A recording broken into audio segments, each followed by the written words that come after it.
Welcome to our lecture online. In the previous video, we were able to come up with the characteristic equation of our circuit right here. Notice at time 0, the switch closes, and we were able to figure out the final current, the final voltage. We also were able to come up with the initial current and the initial voltage in the circuit. Of course, the current is going to be the current through the inductor, and the voltage will be the voltage across the capacitor.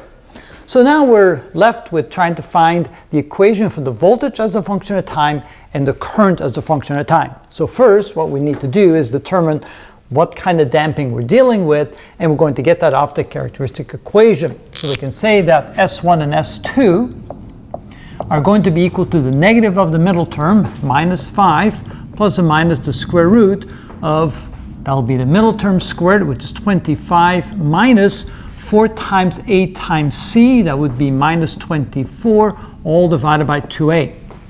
So essentially, our equation will become 2.5, well, a minus 2.5, minus 5 divided by 2. This will be equal to 1, and so we end up with plus or minus 1 divided by 2, so plus or minus 0.5, which means that when we add them together, we get minus 2, or when we subtract the one from the other, we get minus 3. So S1 and S2 will be minus 2 and minus 3. So now we can write our equation, because notice that we can see here that alpha squared is larger than omega sub naught squared. And so alpha is larger than omega, so we know that we're dealing with an underdamped case, which means the equation will look as follows. The voltage as a function of time is equal to A times e to the minus 2t plus B e to the minus 3t plus the steady state voltage. Now the steady state voltage is going to be the voltage at infinity, which is 4 volts, so we can add 4 to that. All right, now we can solve for A and B. To do that, we need to evaluate the voltage when time is equal to 0. And we can see that at time equals 0, all the voltage of the source will be across the capacitor, because there's no current flowing through the circuit, through the inductor right here. And so we can say that this is equal to 0, oh, not 0, I just said it was 12, so not 0, 12, which is equal to A plus B plus 4. Notice that these will go to 1, and that means that when we subtract 4 from both sides, that A plus B is equal to 8. So now we need to find the first derivative of the voltage, so we can solve for A and B. So the dV/dt is equal to, take the derivative of that, we get minus 2A e to the minus 2t and minus 3b e to the minus 3t, and the derivative of the constant goes to 0. But now, what is the voltage, the change in the voltage across the capacitor with respect to time at t equals 0? Now notice we have the node right here. We have the current going in, so we can say that I at 0 is going to be equal the sum of the two currents, the current through the resistor and the current through the capacitor.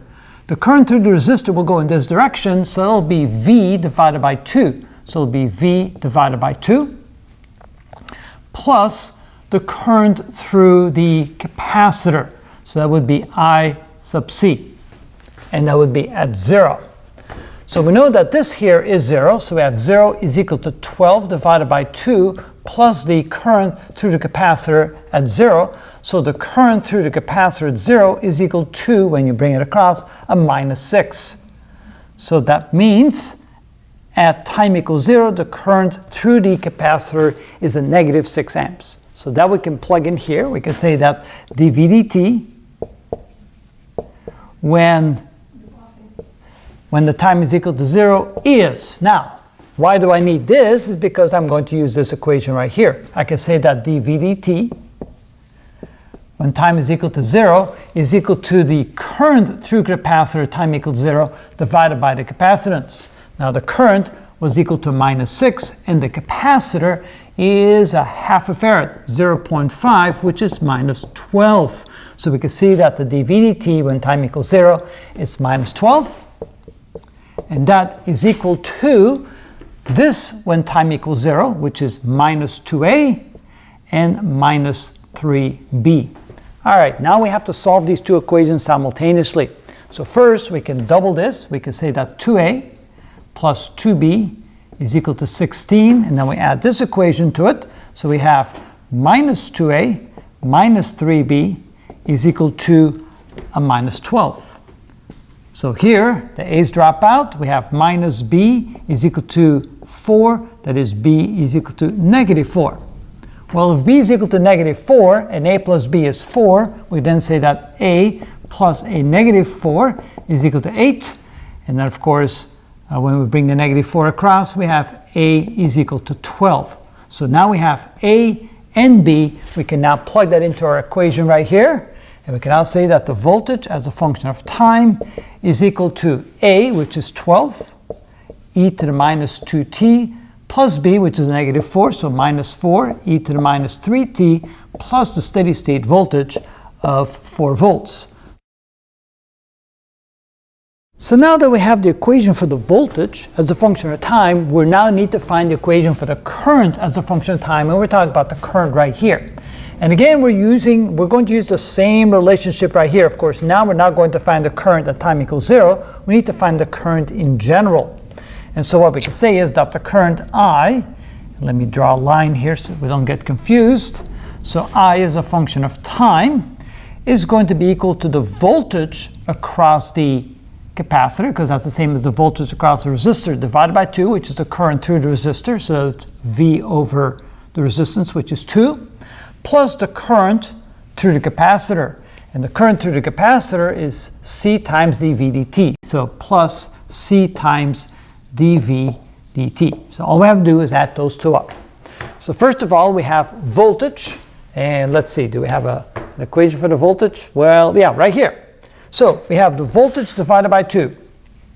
So the current is equal to the voltage divided by 2, which would be 6 e to the minus 2t minus 2 e to the minus 3t plus 2. So this portion right here is the voltage divided by 2.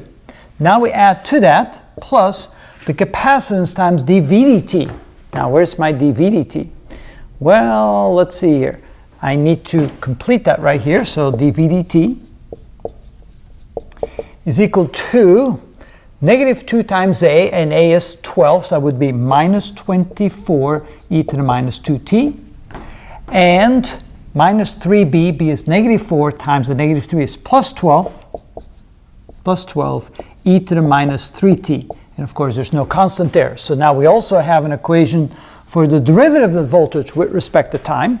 And now we have to multiply that times the capacitance, which is 0.5. So we take 0.5 of this. So that would be plus a minus 12 e to the minus 2t and plus 6 e to the minus 3t. There we go.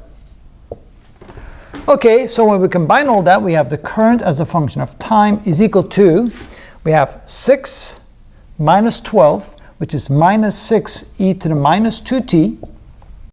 Let's see, minus 2 and plus 6. That's plus 4 e to the minus 3t. And we still have plus 2. And so the current as a function of time in this circuit can be expressed like this. And that comes from just manipulating both the voltage and the change in the voltage in this equation right here to come up with the current. And that is how it's done. Let's see if it's right.